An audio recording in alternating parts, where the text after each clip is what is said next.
Hello, everyone, and welcome. I'm Dr. Michael Greger coming to you live from my treadmill without a beard because it's getting way too hot out there here in my rural Virginia writing retreat. But I am venturing back out into the world for the International Plant-Based Nutrition and Healthcare Conference in September and the American College of Lifestyle Medicine Conference in November. PBNHC is in Palm Desert, California this year, which is evidently between LA and San Diego. And ACLM will be in Orlando. Let me paste those links to those two events in the chat box for anyone interested in catching up face to face. Ta-da! All right. Those are my two favorite conferences, and so excited to be back in person. Though I do think there are virtual options for attendees if you just don't want to miss anything. I hope to premiere my new How Not to Age talk, if that is, I get it done in time. And speaking of speaking gigs that I miss, the Holistic Health Cruise is back. If you're fully vaccinated, that's going to be in March. Let me paste that link as well.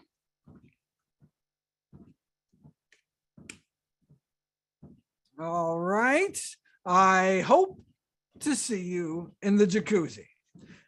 Okay, on with the show. First, some quick housekeeping logistics. If when videos are playing, you want to maximize the video size, there's a little gray vertical bar between the video and the panelists. You can click and drag over, or you can click on view in the upper right corner to maximize the video. If at any time you run into technical difficulties, there are live chat Zoom staff sitting by right now, and I will paste that link for anyone who needs it. Hopefully by now everyone is so Zoom proficient that you don't need it. And if they're unable to help, we also have NutritionFacts.org staff standing by as well. And they, of course, would be happy to help. And I will put that contact info in the chat as well. Please reserve the Q&A button you see in the Zoom window to ask content questions. Today's webinar is going to be short and sweet, no pun intended. Only an hour, but I've reserved some time for Q&A at the end, but feel free to click the Q&A box at any time, and the NF staff will be going through to compile your questions to be answered at the end. You don't have to worry about taking notes or anything. As always, after the webinar is over, not only are you going to be sent a full recording, but also a free link to download all the videos in high def so you can see the videos in their full resolution glory. Okay, let's start with an overview of the 4 generations of sweeteners that the food industry has blessed us with or cursed us with, depending. And then I'll focus in on allulose, one of the new 4th generation sweeteners, asking the question, is the sweetener allulose safe? Let's find out.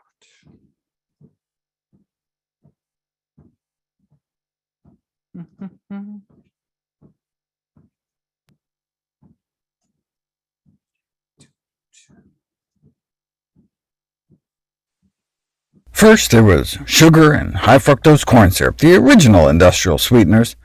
They were cheap, but had lots of empty calories and contributed to diseases such as obesity, type 2 diabetes, cavities, and metabolic syndrome. So then came the 2nd generation sweeteners, the artificial sweeteners, the colored pastel packets, NutraSweet, Splenda, Sweet and Low. Practically 0 calories, but adverse effects have been described. Cautions have been raised.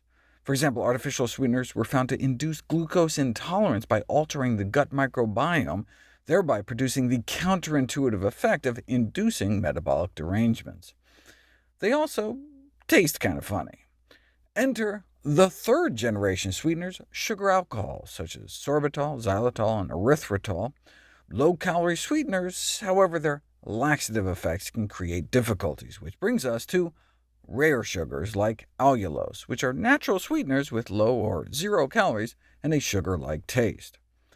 For those of you who haven't heard of allulose, it's been through a bit of rebranding, just like rapeseed oil morphed into canola, forcing municipalities to update their town slogans. Allulose used to be called psychose, a sugar you may not want to eat in the shower. The name psychose is derived from the antibiotic from which it was isolated. That's a strange origin story for a sweetener. In the frontiers of bioengineering and biotechnology, emphasis is placed on the fact that allulose is a real and natural sugar rather than artificial, but ironically, if you look at the reference they cite, it talks about how allulose is made via functionalized polyhydroxyalkanoate nanobeads decorated with D-tagatose 3 epimerase DTE produced in recombinant endotoxin-free branded bacteria. And now, technically, allulose is a natural sugar, a so-called rare sugar, which has been defined by the International Society of Rare Sugars as sugars that are present in limited quantities in nature, but recent technological advances, such as enzymatic engineering using genetically modified microorganisms, now allow manufacturers to produce otherwise rare sugars like allulose in substantial quantities. But small amounts have pre-existed in the food supply, so the FDA granted it generally recognized as safe status. But it's been like really small amounts, like a few dozen milligrams, or a quarter of a quarter of a quarter of a teaspoon. See, allulose is generated when fructose is heated. That's why this poor guy kept breaking out in hives eating such a strange variety of foods, because he happened to be allergic to allulose. And allulose is created incidentally in the process by which high-fructose corn syrup is made. So basing the safety of allulose on the fact that it's already been present in the food supply isn't very convincing. You don't know if it's safe until you put it to the test.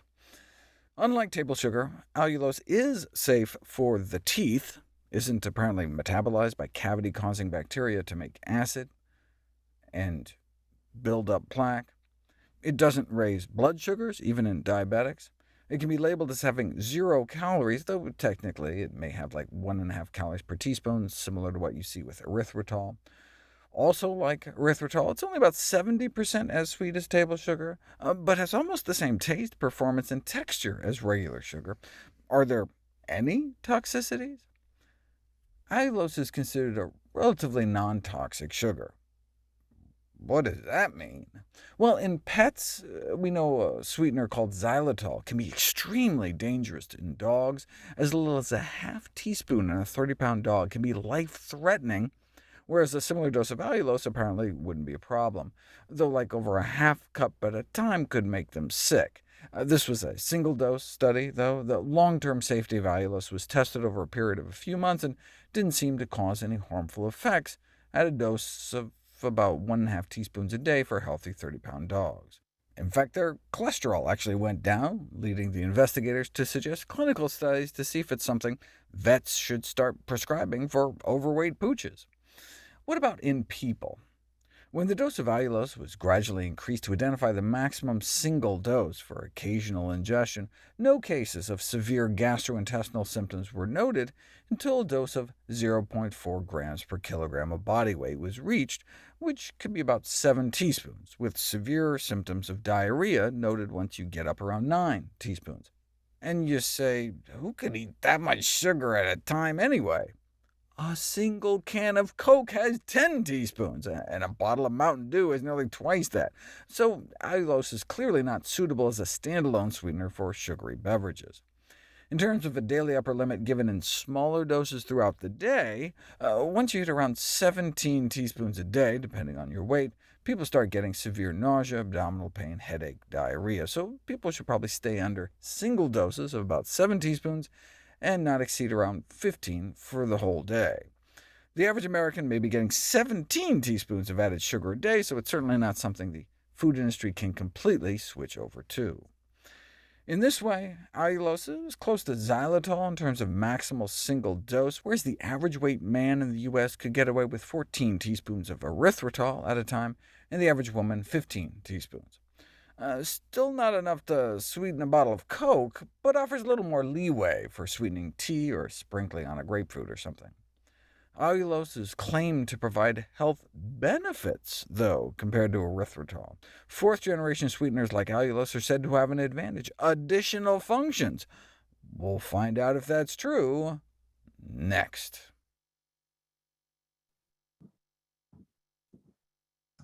Okay, so supposedly safe for the teeth and blood sugars, low calorie, no gastrointestinal side effects. So you get up to around 7 teaspoons a day in a single meal, or over 15 teaspoons for the entire day. So is it a safe sweetener or not? Let's find out in my final allulose video before switching to erythritol, in a video entitled, "Is the sweetener allulose beneficial?" Let's see.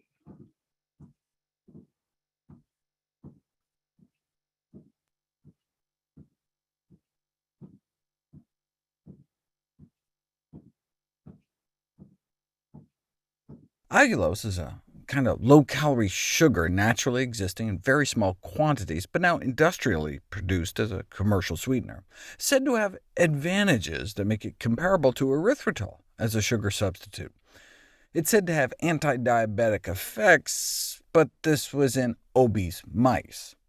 Allulose decreases LDL cholesterol levels in high-fat-fed hamsters, and is said to have a substantial impact on obesity in lard-munching mice. But what about men and women? In a petri dish, allulose inhibits fat cell precursors from maturing into fat cells, and reduced the amount of fat accumulation within fat cells. Here's a before and after picture with the fat staining red of swapping in some allulose for regular sugar. Therefore, the researchers conclude allulose may be a promising sugar substitute for an anti-obesity diet, but you don't know until you put it to the test. They gave people about a teaspoon of allulose a half hour before eating a meal, and compared to the no-sugar control group, the allulose group started burning more fat.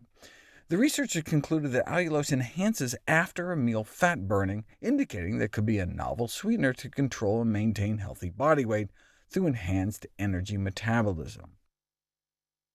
OK, but first of all, it was only 15 calories of fat burned over that 4-hour period, and they didn't burn more calories overall. They just switched from burning carb calories to fat calories, and so may have just switched back later on and made up for it later in the day.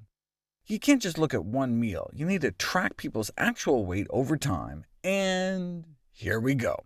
A weight-reducing effect of a syrup that included about 5% allulose compared to high-fructose corn syrup.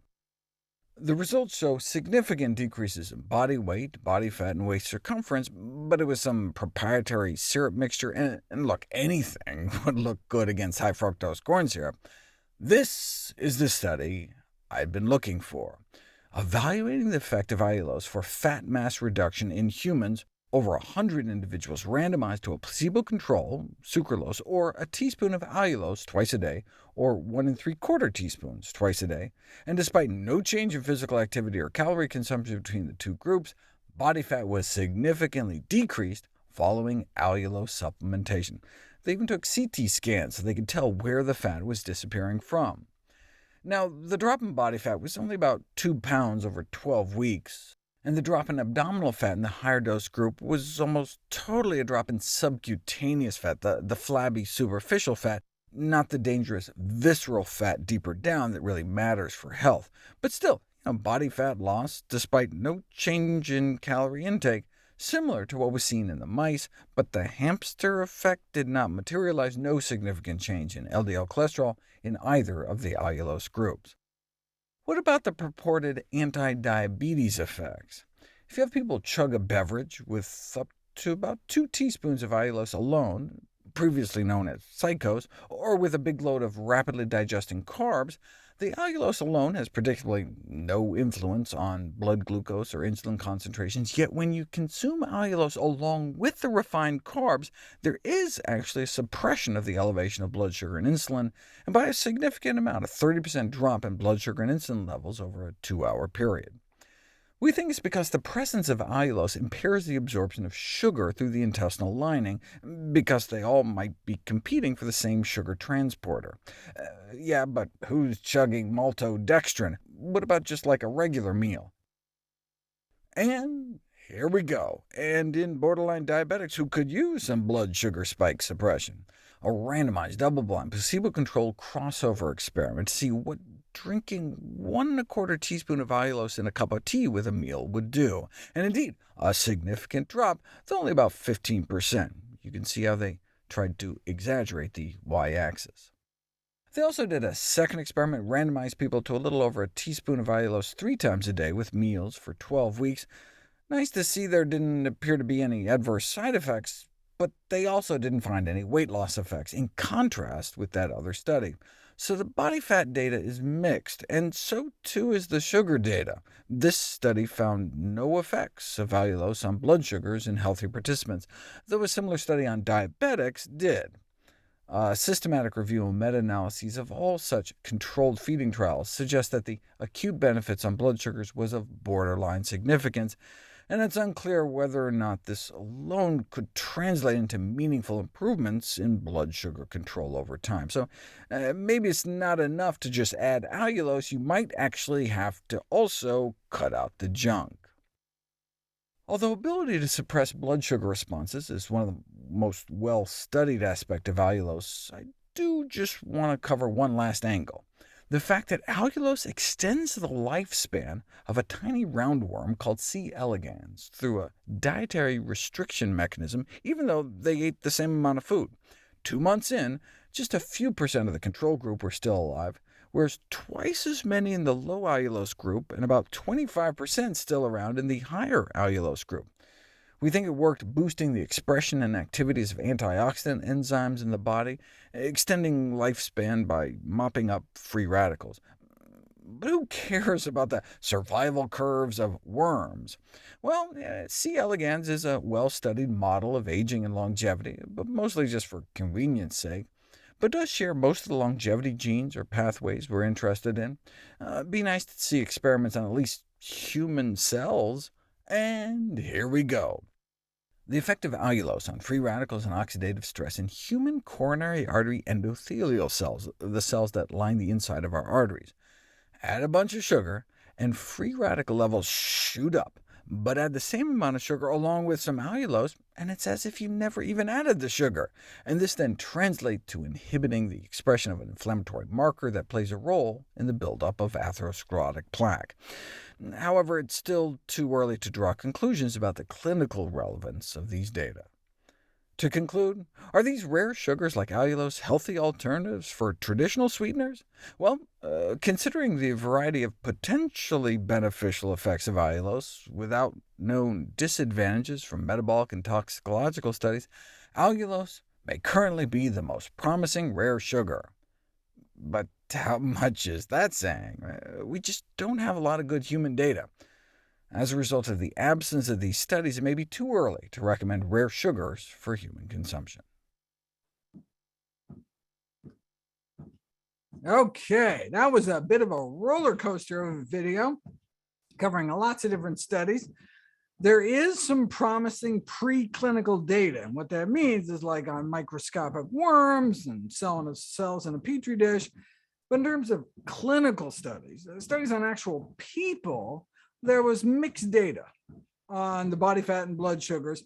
But the mixed data wasn't like, some studies showed it was good, some studies showed it was bad, but rather some studies showed it was good, some studies showed just neutral or no results.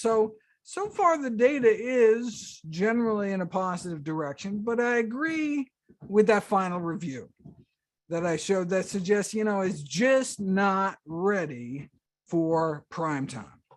So yes, looks promising, and I'll keep people in the loop, but not enough studies have been done to properly assess safety yet. And so I'm going to take the conservative approach and recommend holding off until we know more.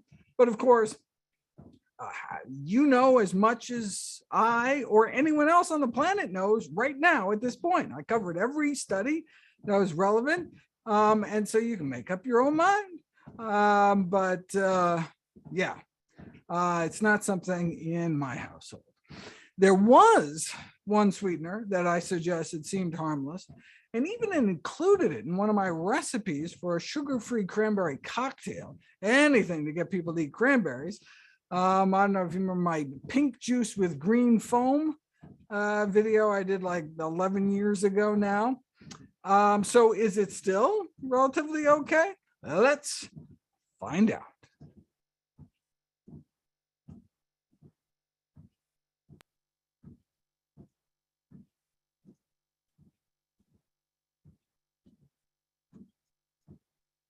Purveyors of erythritol like to talk about how this low-calorie sweetener is a natural constituent of foods like melons and peaches, but it's in such tiny amounts, the average person only gets like 25 milligrams, and now that it's manufactured commercially, intake could easily be 1,000 times that.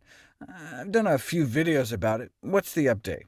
Well, here's a paper with a twist. Erythritol, a non-nutritive sugar alcohol sweetener and the main component of Truvia brand sweetener, is a palatable, ingested insecticide. Huh? Yeah, they found it killed fruit flies, and so they suggested we start using erythritol as a safe, sustainable approach for pest control. It evidently induces in flies lethal regurgitation, also kills the yellow fever mosquito, termites, and ants. So why isn't erythritol sprayed on crops? Because it hurts the crops too. At the doses needed to kill insects, it has damaging effects on the plants. But hey, if it hurts plants, maybe we can use it as an herbicide too. OK, but what about just as a human sweetener? We've long known that the bacteria that produce dental plaque on teeth aren't fueled by erythritol, and they can't seem to make acid out of it either to cause cavities. As long as plaque stays above a pH of 5.7, food is safe for teeth. And swish with some erythritol and nothing happens, whereas then swish with some table sugar and pH dips down into the danger zone. But xylitol, a sugar alcohol similar to erythritol, isn't just dentally safe in terms of not causing cavities, but may actually have an active cavity-stopping benefit.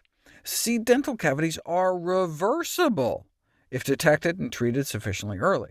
Early on, we thought that cavity reduction found in xylitol studies, where people chewed on xylitol gum or sucked on xylitol candies, may have just been due to indirect effects, like getting your saliva going. Or hey, every xylitol candy may be one less sugar candy, so maybe it's just a substitution effect.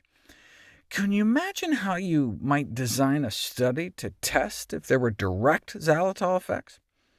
I'll give you a moment to pause, try to come up with something.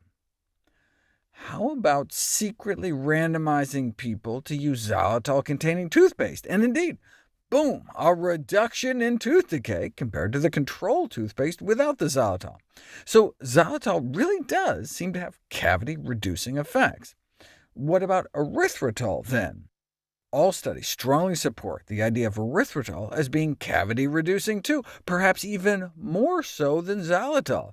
For example, more than twice the drop in the amount of plaque after 6 months sucking on erythritol candies versus xylitol. And in fact, that extends out at least 3 years.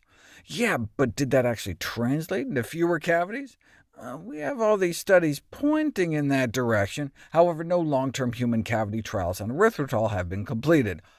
Until now. A double-blind, randomized controlled trial involving hundreds of schoolchildren sucking on 4 erythritol, xylitol, or control candies 3 times per school day, and erythritol won the day. Significantly lower number of cavity-ridden teeth and surfaces were found in the erythritol group. Another advantage to erythritol is safety to dogs. Doses of xylitol, as little as a half teaspoon in a 30-pound dog, can be life-threatening, whereas erythritol is so well tolerated, with no adverse effects reported upwards of more than a cup a day, suggesting it could even be used as like an ingredient in chew toys or something.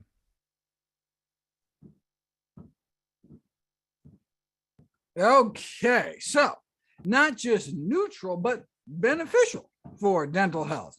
That's good. Safe for dogs. Well, that's good too. But is it safe for humans? How much is too much?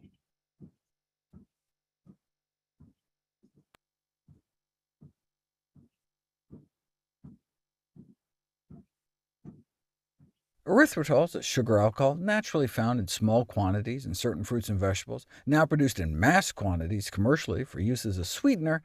It's about 70% as sweet as table sugar. Previously, I talked about its role in actively preventing tooth decay. It's reported to be totally safe, with almost no calories, and as a bonus, it's less laxative. That's always a good selling point. Erythritol has the highest digestive tolerance of all the sugar alcohols, but how much is that really saying?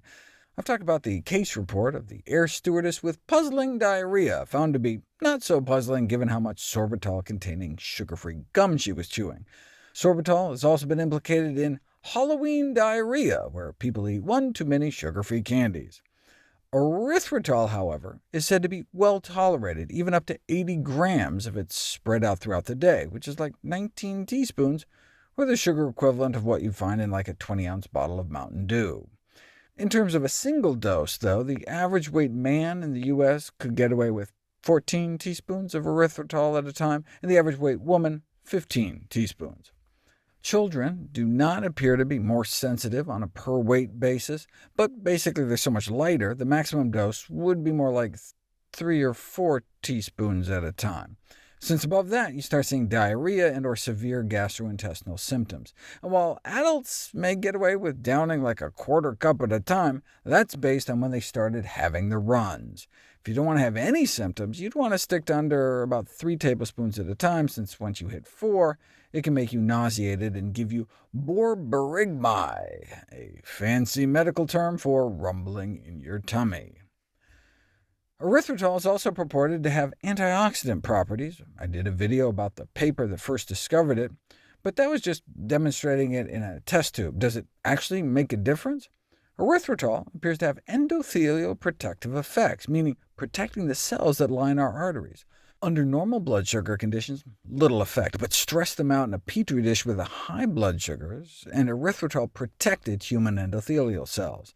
Under normal blood sugars, a few endothelial cells were dying off, but under high blood sugar, cell death shoots up. But add some erythritol at that same high blood sugar level, and death comes back down. Erythritol attenuates cell death induced by diabetic stressors. The researchers conclude that erythritol may have a therapeutically important protective effect on endothelial cells, but you don't know until you put it to the test. Effects of erythritol on endothelial function in patients with type 2 diabetes, and erythritol consumption acutely improved small vessel endothelial function and chronically reduced major artery stiffness. The researchers conclude that the beneficial effects of erythritol may be clinically relevant if confirmed in a controlled study. Wait, it wasn't controlled? No, so you don't know if it would have just happened anyway. So validation of these findings will require a randomized, placebo-controlled study, which should be easy to do, since there's lots of things you could secretly swap in for the erythritol and no one would know.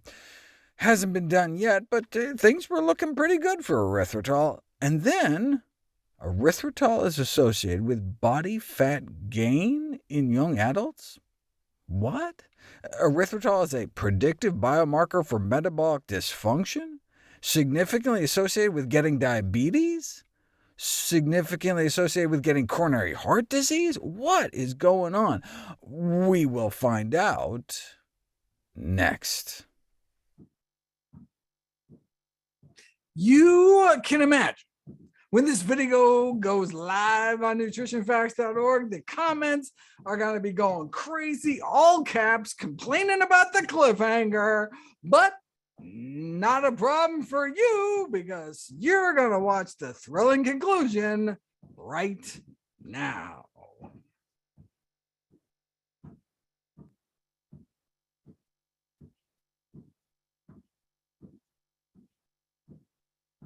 It's funny when you search for information about the low-calorie sweetener erythritol in the scientific literature, you stumble across papers like this, describing a use for erythritol that I had not imagined. But you think that's explosive? What about headlines like these? Erythritol associated with increased body fat in young adults, metabolic dysfunction, coronary heart disease, heart failure, prediabetes, full-blown diabetes, and diabetic complications like kidney damage and blindness. But wait, I thought erythritol has been reported to be totally safe and even have antioxidant properties. Let's take a closer look at these studies. Upon entering college, many young adults experience weight gain, the dreaded freshman 15, which can start them off on the wrong course in life in terms of developing chronic illness. But not all freshmen do, so researchers wanted to try to tease out why some gained weight and others didn't. So on one of their first days at school, a bunch of students got their blood drawn, and then 9 months later were reweighed and got more blood taken. About a quarter of the students maintained a stable weight, but the other three-quarters gained an average of about 9 pounds. Then they did something interesting. They pooled the blood of all those who remained stable, and compared that to the collection of blood from all the gainers, to see if they could pick out any differences. And the ones that gained weight had significantly higher levels of erythritol in their blood, and not just a little, 15 times higher levels. Those found to have poor blood sugar control had 21 times higher blood erythritol levels. And same thing with heart disease. What did people who developed heart disease have more in their blood than those who didn't? Erythritol. Same thing with diabetes and diabetic complications. OK, so what's going on? Is erythritol contributing to obesity and heart disease and diabetes, or is it just an innocent bystander? Maybe it's reverse causation, meaning instead of erythritol leading to more weight gain, maybe weight gain led to more erythritol. After all, who tends to go for the low-calorie sweeteners? But wait a second. In this study, for example, they took blood before and after a period of over 20 years. Was erythritol even around back then? The first blood draws were in the 80s, and erythritol wasn't approved until 2001. Same thing with the heart disease study. The blood samples were taken in the late 80s, so the presence of erythritol in their blood cannot be explained by consumption of erythritol as a sugar replacement. So wait, how did they end up with so much erythritol in their system? Their own body made it. We know that your body can take excess blood sugar and convert it into erythritol. If you give people radioactively labeled sugar, within 2 hours, radioactively labeled erythritol shows up in your blood. It turns out erythritol is a pentose phosphate pathway metabolite, meaning that's the pathway by which blood sugar is converted into erythritol. And the pentose phosphate pathway is a protective pathway. It's a way your body disposes of excess blood sugar by trying to convert the sugar to other things to bring down blood sugar levels. So having erythritol in your system seems to be a consequence of too high sugars, not the cause. So no wonder erythritol is associated with diabetes. That may be just like saying high blood sugar levels are associated with high blood sugar levels. And high blood sugars are also associated with obesity and heart disease. In fact, erythritol synthesis could be an adaptive mechanism to counter the oxidative stress induced by obesity and high blood glucose. In other words, not just a way to reduce blood sugar, but since erythritol can act as an antioxidant, maybe your body is making it specifically to help sop up the mess. The bottom line is there's no studies linking the consumption of erythritol to any disease outcomes. But the flip side of that is, yeah, the studies that have been done on erythritol do show it to be relatively innocuous and possibly beneficial, but the effects of chronic erythritol consumption have not been evaluated either way. OK, phew. All right, so the consumption of erythritol has not been associated with any of those bad things. And the only controlled clinical study, the cavity study, actually showed beneficial effects. So is it safe? And the answer is, well, so far so good, but we really don't have the long-term studies. OK, so where does that leave us on a practical level? The healthiest sweeteners are green light foods, right? Meaning whole plant foods. So, sweetening your oatmeal with dates or something. Right? If you remember the traffic light system, green light foods are whole plant foods. Yellow light foods are processed plants and unprocessed animal foods. And then red light foods are ultra-processed plants and processed animal foods. So erythritol is a red light food, right? It bears no resemblance to the plants originally it came from, right? It's ultra-processed. Does that mean don't eat it? That's not what red light means. If you remember, green means go, yellow means caution, and red means stop. and think about it, right? There is a role I see for red light foods in a healthy diet. And that is, and there's only one role as far as I'm concerned, that is to promote the consumption of green light foods, right? Remember the Baco's example I used in How Not to Die, right? Baco's, total red light foods, ultra processed. But if the only way you're going to eat a big healthy salad is to put Baco's on top, then that's how a red light food can be justified, right? If the only way you're going to drink green tea every day is to put a sweetener in it, then that's where a red light sweetener like table sugar or erythritol comes in, right? It's like my pink juice recipe.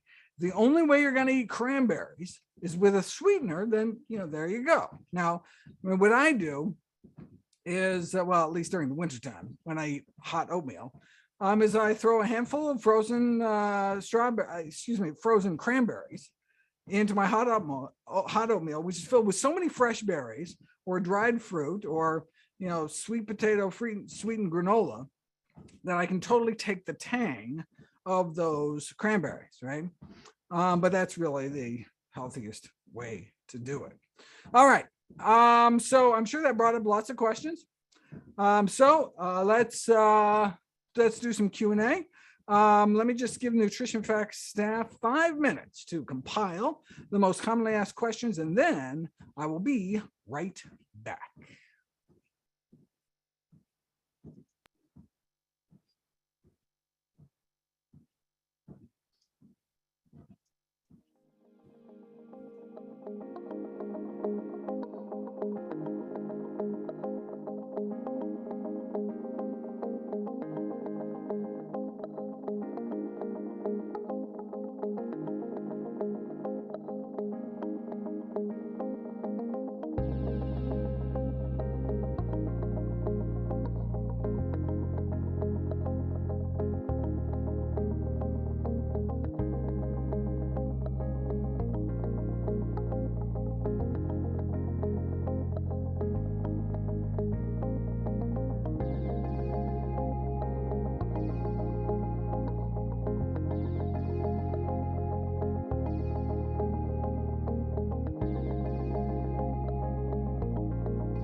All right, let's see what questions we have on everybody's mind here. Let me pull that up. Okay, questions. Is there any information on the addictive potential of these alternative sweeteners, like as compared to sugar? And also, how do you kick a sweetener addiction? Okay, so we have a natural inborn craving for sweets. Why? Because we evolved where the only sweet thing around wasn't cotton candy, but was ripe fruit. And that was our body telling us to eat really healthy foods. So that's how we can use our natural cravings to support our health rather than decimate our health by eating the foods that our body was naturally being drawn to. And so when, I got a sweet tooth, I got a craving for sweets. Oh, bam, sweet potato time. Or, this is the time for an apple or a pluot, or it's mango season now, or watermelon. Yeah, now we're talking. Now, for those of you who hear these foods and think that's not sweetened, like that's, that ain't exactly a donut. That ain't exactly my Krispy Kreme. It doesn't compare. And then it doesn't compare. It's because you've been eating Krispy Kremes and deadening your palate. Those hyper sweet, hyper salty, hyper fatty foods created by the processed food industry to create levels of sweetness basically unheard of in the natural world, to kind of hack into your brain. Just like coca leaf is a mild stimulant that no one ever became addicted to in history. But then you concentrate the coca leaf into cocaine, or even further into crack cocaine, you got a problem. So sweet potatoes aren't a problem, or beets aren't a problem, but then you concentrate out the sugar, which is most sugar these days. Table sugar is beet sugar. And then you got a problem. But of course, that's what the industry is going to do, because they can, beat out the watermelon people by giving you something even sweeter. Deadens your palate, and that kind of gives you a new bar by which to compare foods. And so all you have to do to answer the second part of this question, how do you kick a sweetener addiction, is you need to stop eating these hyper sweet foods and let your natural palate come back. Same thing with cutting a salt addiction. Going on a low salt diet, everything tastes like cardboard for a while, but a few weeks later, all of a sudden the soup normally that you salted to taste tastes way too salty. You actually prefer lower salt soup. They can do those experiments. Same experiments have been done with sweetness. At first, even the ripest peach in the world doesn't taste sweet after a bowl of Fruit Loops, but stop eating Fruit Loops for a while, and all of a sudden that ripe peach is, oh my God, amazing. In fact, oh my God, amazing as a donut. Like, it's that sweet, it's that intense.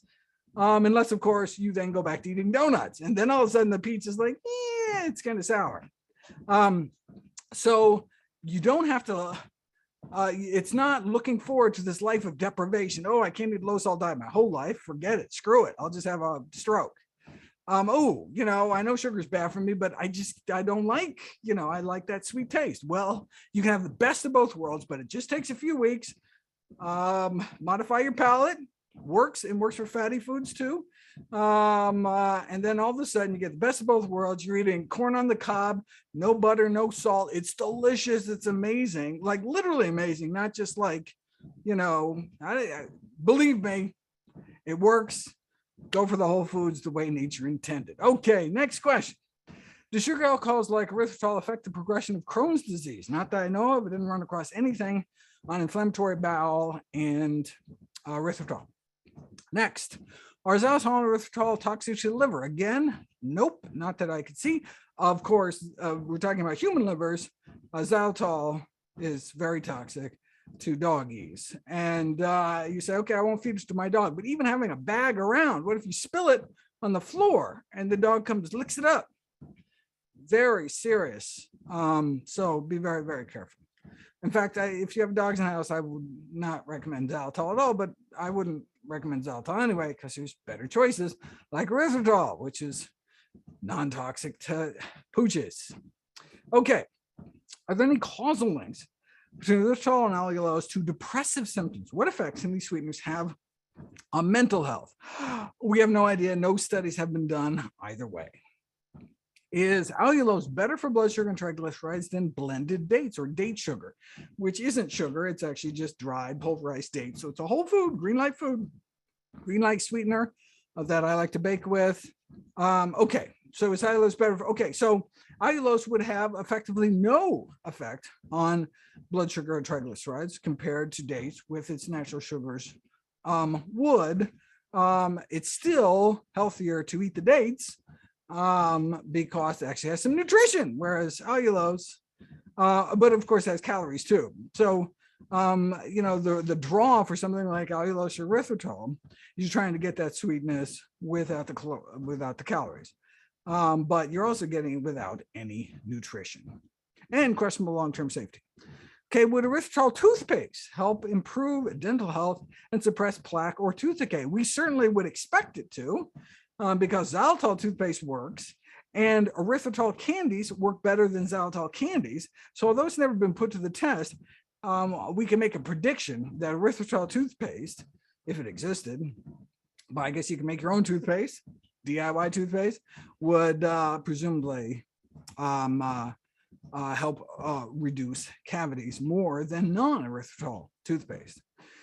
So someone out there maybe wants to start a business making erythritol toothpaste for people. I'd buy it. Sounds good. Okay. What is my opinion on using these kind of sweeteners when patients are doing intermittent fasting? But same recommendation I'd make for people not doing intermittent fasting, and that is the role for low-calorie sweeteners is to increase the consumption of green light food. So if you're not going to drink green tea without some sweetener, add some sweetener to get that green tea in you, whether you are intermittently fasting or not. Can you review the effect of these sweeteners on the microbiome? That is an excellent question because of what we saw with sucralose, right? Sucralose, or Splenda, the company that sells it, likes to brag about how it's safe because it's not absorbed in the small intestine into your bloodstream. So it's got to be safe for you. Oh, yeah. You know what that means, though? It's not absorbed in the small intestine, where it gets dumped in the large intestine where all your good gut bugs are, and actually affects your microbiome in a way that's negative in terms of metabolic effects. And so you're like, oh, well, what about these other sweeteners? These other sweeteners are absorbed in your small intestine. So erythritol, you actually pee out. So you take erythritol and it's absorbed in your small intestine into your bloodstream, concentrated out through your kidneys, into your bladder, and you pee out. So it doesn't actually hit the your microbiome unless you eat too much, right? That's where 7 teaspoons, 15 teaspoons. I guess that was for the allulose, and it's more for erythritol. You're going to get the link to all the videos. You can go double check. But if you eat too much, then yes, it'll actually get down to your colon and can give you some not so pleasant effects. Okay, what about the natural sweeteners? Stevia, yacon syrup, low glycemic index agave. Oh my God, that sounds like a agave commercial. I mean, it's all low glycemic index, but it's terrible for you. And then monk fruit. So I have a video on comparing stevia and monk fruit to I believe Splenda and aspartame, two of the artificial sweeteners. And what they found, so you can go back and type in monk fruit in Nutrition Facts and actually check out the data yourself, where they found actually increased overall blood sugars throughout the day, which is remarkable. Oh, and this is compared to sugar, regular sugar, which is remarkable because all of a sudden they're eating all this less sugar, but wait a second, having higher blood sugars. And so what we think is actually happening is, so for like breakfast, they had people eat something sweetened or probably drink something sweetened. So like a sugary soda, a Splenda e-soda, or monk fruit or stevia soda. And so during the morning, obviously blood sugar shot up when they ate sugar and didn't do anything when they ate the non-sugar sweeteners. Okay, but then lunch, okay, so then we're done with the sweeteners. Lunch, they just had regular lunch. And those who had the the artificial sweeteners actually had higher blood sugar responses to lunch than those who had the sugar for breakfast. So wait a second, how is that? How is it affecting things hours later? They ate more. So they ate more lunch. So they were hungrier after eating the low calorie sweeteners like stevia, monkfruit, or Splenda, or aspartame than had they eaten sugar in the morning, which I guess makes sense because they got calories, they didn't get calories. And so for lunch, your body's trying to like make up for it, or the body is like, all right, I already had calories in the morning for sugar, so I'm not as hungry. So actually, when you average it out the day, actually have higher blood sugars overall in any of the low calorie sweeteners. And so that is a concern with all sweeteners, is that it will, all low calorie sweeteners, is that it would increase one's appetite. And so cancel out any of these, beneficial effects that we'd expect for weight loss. And so we would expect the same for erythritol and allulose, although it's not been put to the test. Okay.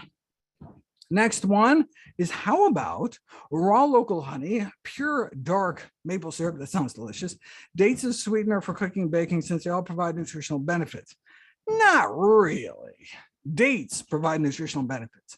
Pure dark maple syrup is basically sugar. Raw local honey is basically sugar. Are there some actual plant components from the pollen and stuff? Yes.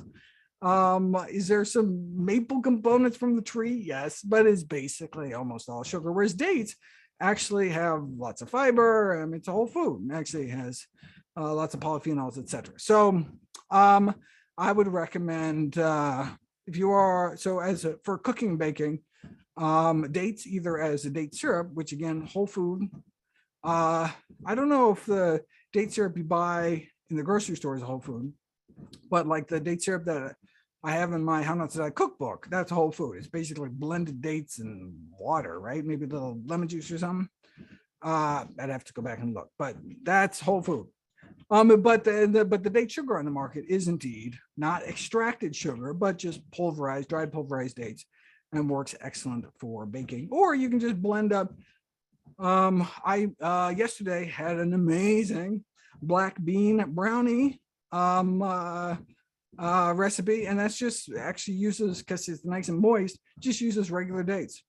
I found some good dates at a local like Indian market, and I'm not big on the dates that are found in just kind of normal American grocery stores. Same thing with mangoes. There's no good mangoes at Walmart, as far as I'm concerned, but they have higher standards for dates and mangoes when you walk into one of these kind of ethnic spice stores, because they're used to mangoes back from the homeland in India or something, and they're not going to settle for the crappy mangoes. And so good mangoes, good dates. Yeah. Anyway. Okay. Should date syrup and date sugar be limited at all? Dates are healthy foods. Go for it. In your How Not to Die cookbook, I write that blackstrap molasses is a healthy sweetener. Is there any advisable maximum intake to it? Have you tasted the stuff? Woo, it's strong stuff. But it has a lot of iron. Yeah. So so is it healthy? Add a lot. You cannot add a lot to your food. It is really potent tasting. But if you have some kind of you could put it in like a pumpkin pie smoothie, with like a sweet potato or canned pumpkin, and you can make a really yummy sweet potato smoothie or a pumpkin pie smoothie with some blackstrap molasses. Give it that something that would take that super strong flavor, but even then you really can't add that much. And then the follow-up question, should you be concerned about lead in the molasses? That's not something that I've heard about. And I did a whole long series on lead, like 20 videos, if you remember. One of the longest series I ever did after the Flint crisis in Michigan came out. I was like, there's got to be a way we can reduce lead levels in kids.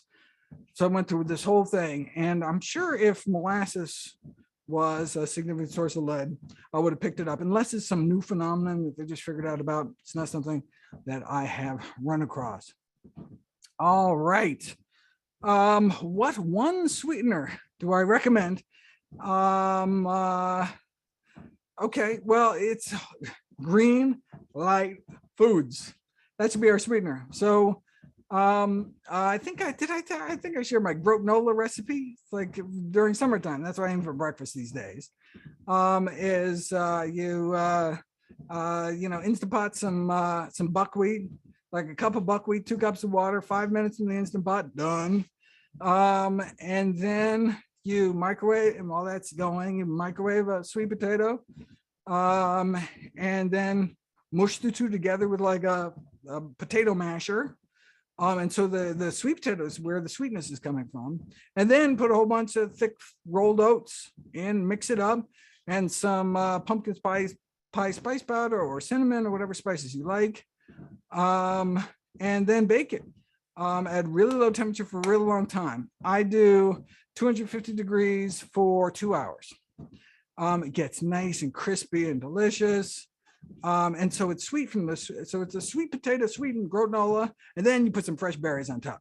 So fresh berries are actually probably the healthiest sweetener. So I'm saying fruit, sweet vegetables are the healthiest, but of course, what's the healthiest fruit? Berries, right? And so if you're like, wow, I really need to make my oatmeal sweet, fresh berries. And 'tis the season. Wow. Have you tasted the blackberries recently? Delicious, super sweet. Yeah, so my favorite sweetener, I guess, would be berries. You want to sweeten a smoothie? Berries. Sweeten some kind of dessert? Berries. Anyway, sounds good. All right. We are wrapping up. Our next webinar, just if you want to check out your calendar and you're interested, September 9th on yoga. Also Friday at 2 p.m. Eastern, put it on your calendar, September 9th, 2 p.m. Eastern time. Everything you ever wanted to know about the pros and cons of yoga. Are there special benefits beyond just the, exercise component? Are there cautions? Who shouldn't be doing yoga? What positions shouldn't certainly people be doing? We will find out September 9th. Make sure you're signed up to the Nutrition Facts email newsletter for registration details. Thanks so much, everyone, for joining me. Stay safe, be kind, get vaccinated, and eat your vegetables like sweet potatoes.